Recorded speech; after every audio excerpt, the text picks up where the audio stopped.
Hey YouTube, I'm Kayla, and today I want to talk about my hyperhidrosis story. Basically, hyperhidrosis is excessive sweating. Something I've suffered with since puberty, and it was not a fun puberty, let's just say that.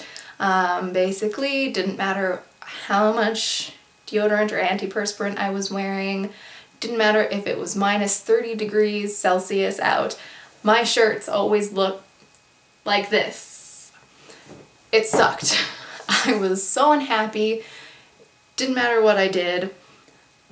I would sometimes wear like panty liners. I would stick those in my armpits just so I could wear shirts that I liked.